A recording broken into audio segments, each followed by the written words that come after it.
খবরদার খবরদার। অন্যায় ওলি আল্লাহদেরকে ছেড়ে দিও না।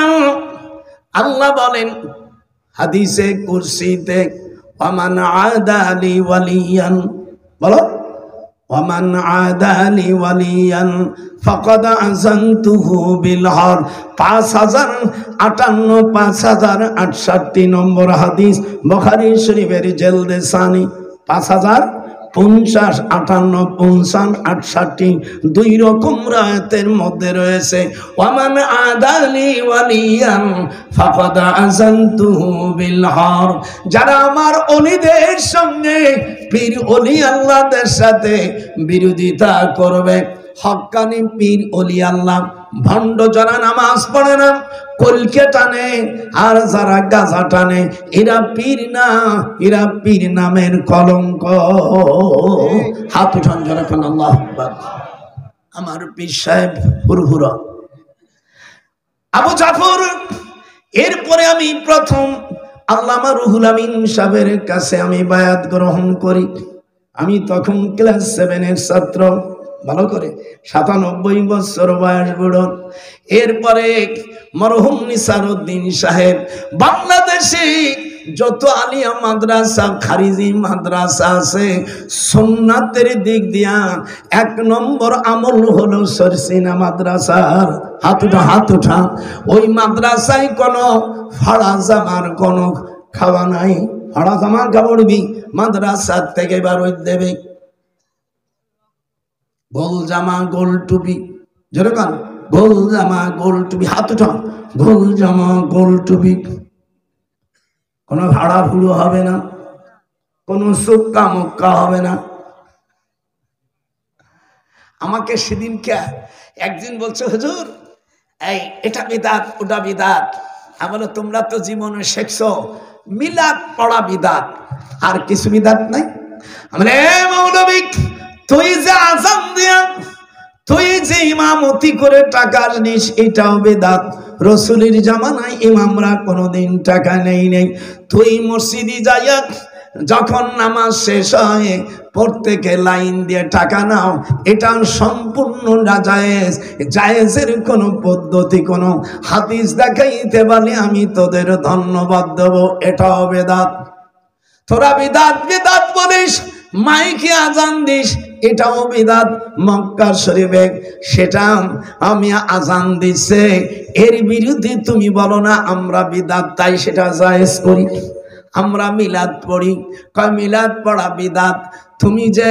তুমি যে পরের বাড়ি দাওয়াত খাও, মসজিদে ইমাম সাহেব এই বাড়ি একদিন ওই বাড়ি একদিন, এটা কোরআন হাদিসে কোথাও নাই, এটাও বেদাত। তুমি বুখারী মুসলিম তিরমিজি মানো, এটাও বেদাত। যেহেতু রাসূল সাল্লাল্লাহু আলাইহি সাল্লামের ইন্তেকালের পরে 194 হিজরিতে ইমাম বুখারীর জন্ম, আর উনি 216 হিজরিতে উনি বুখারী শরীফ লেখা শুরু করে। কথা বল না কেন? হ্যাঁ কথা বললে না কেন?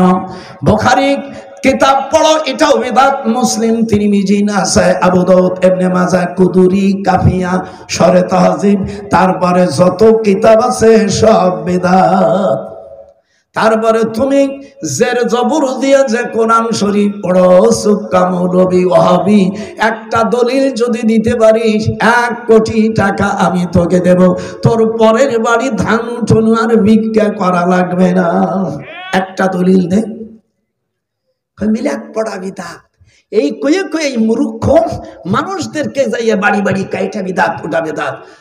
দোয়া না করলে পিটান দাও। আপনাদের দেশে মিশকাত শরীফ আছে না?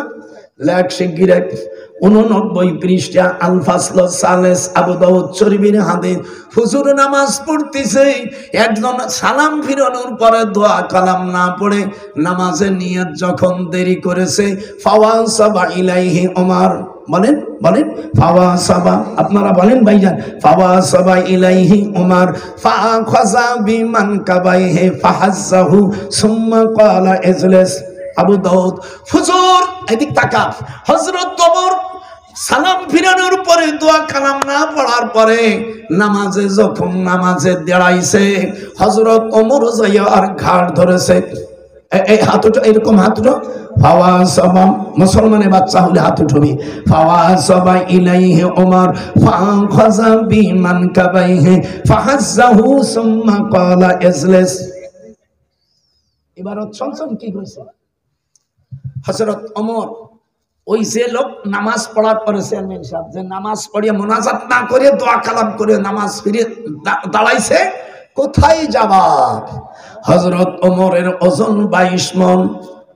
আচ্ছা, যে লোকটা ওজন হলো 22 মণ, শরীরের দেহ, তার সব পার্টস গুলো একটু বড় না? হযরত ওমর রাদিয়াল্লাহু তাআলা 7 বছর খুঁজিয়া এমিনের হলদি কাঁচা একটা মেয়ে বিয়ে পাইছে, তার ওজন 18 মণ। জোরে বলেন সুবহানাল্লাহ। হযরত ওমর আমার ওজন 22 মণ, আর একটা 18 মণ আলা একটা মেয়ে পাওয়া গেছে, কালা হোক তলা হোক দিনদার হোক, এইটাই বিয়ে করতে হবে।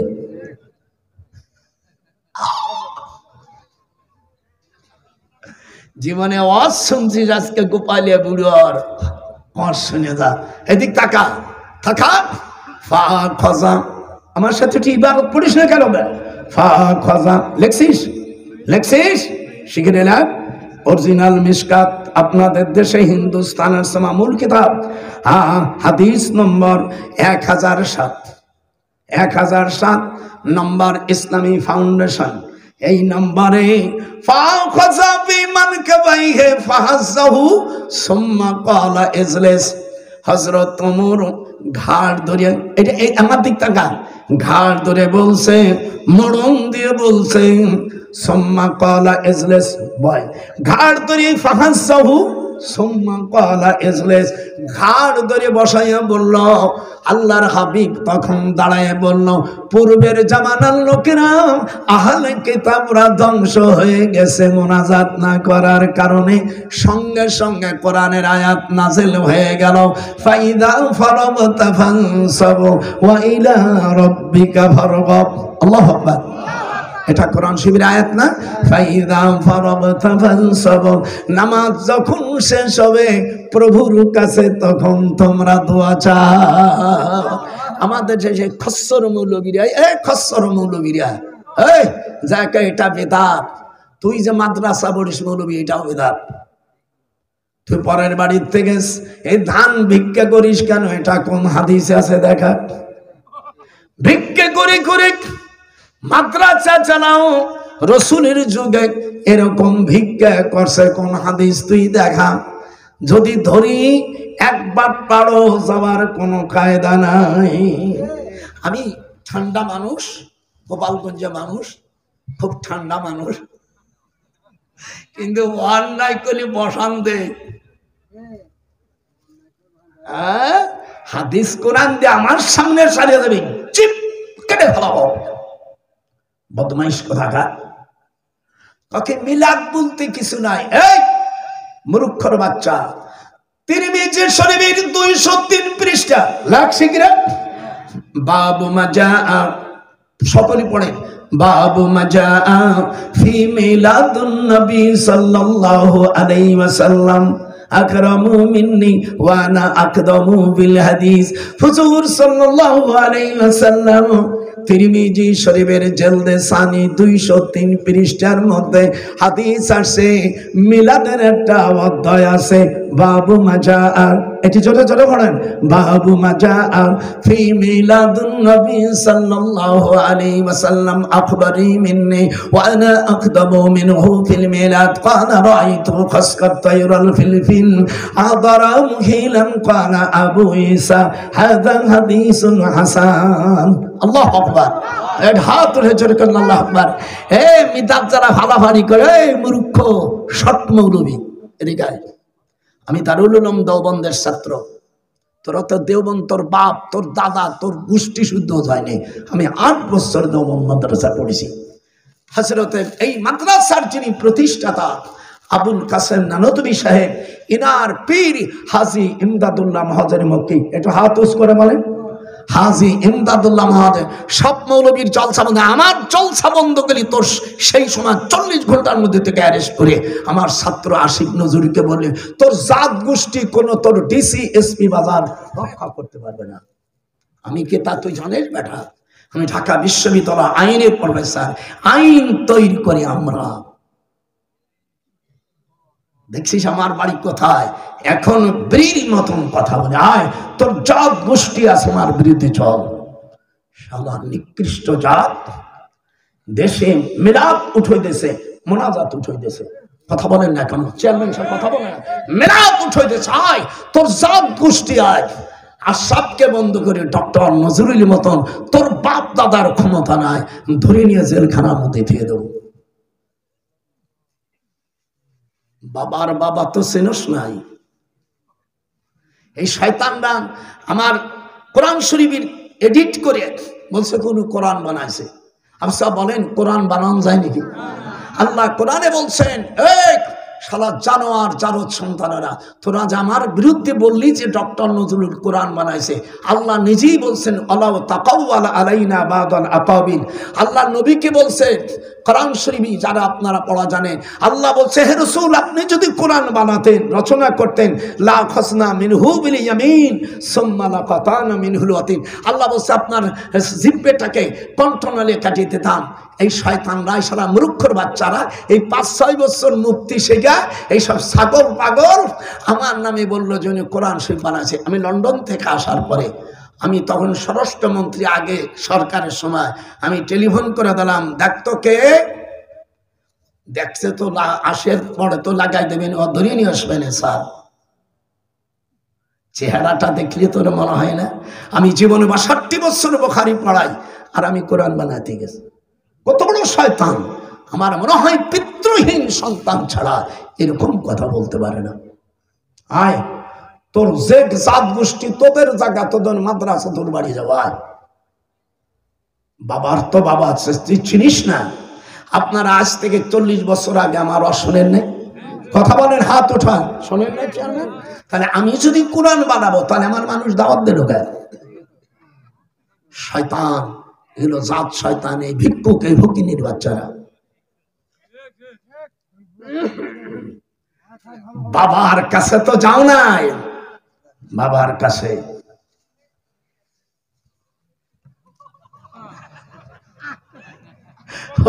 ওরা কেউ আশরাফ, এ বেটা আশরাফ আর ডক্টর নজরুল কে বেটা?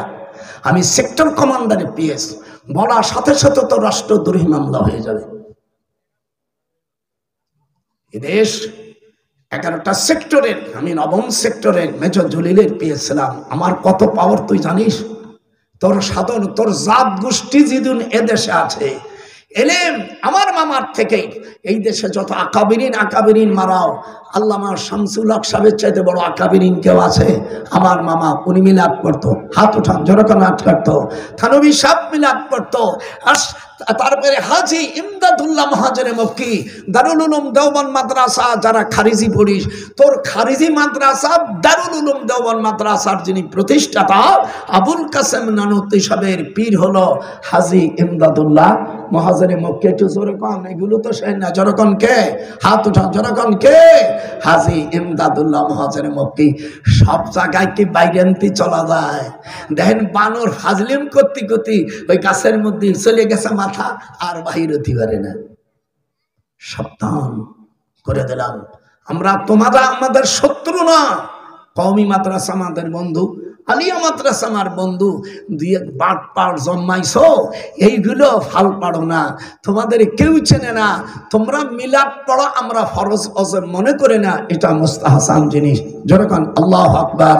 তুমি একটা ভালো কাজ, তোমরা যে গজল গাও, হ্যাঁ, তোমরা তোমাদের উস্তাদদের আকাবিরিন কও, আর আমরা খাজা বাবারে কলি, কাকে খাজা বাবা বলা যায় না। আমাদের বাবা আবুল আলা মওদুদি, ইনি আবুল মানে কি পিতা, আলা মানে বড়, বড় বাবা। সেখানে বললে তো আবুল আলা বললে সেখানে বিরোধিতা করো না। যখন আমরা খাজা বাবা পড়ি সেই সময় তোমাদের বিরোধী আসে গায়। আরবি বুঝিস? এই তোর জাত গোষ্ঠী আরবি বোঝে। আবুল মানে পিতা, আল্লাহ মানে বড় বাবা।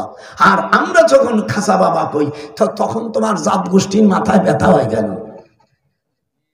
আজকে সব গোপালগঞ্জেরা মনে করো না, নদীর যদি রেখা মরে যায় তারও দাগ থাকে, কিন্তু মনে মনে করিস না আমরা এখনো পচে যাই নাই। যখন আল্লাহ আকবার, যখন একজন কাকি আমরা দুনিয়ায় রাখবো না গোপালবন্দি, আমরা তাই যে এই যে 1000 টাকার নোট আছে সব ছেড়ে হলাম। বুঝতেছেন চেয়ারম্যান সাহেব বসে অনেক শয়তানের বাচ্চারা সাবধান, বেশি ফাজলেমি করো না, আমাদের খেদাই দেবা দেও। তাই ছবি এসেছে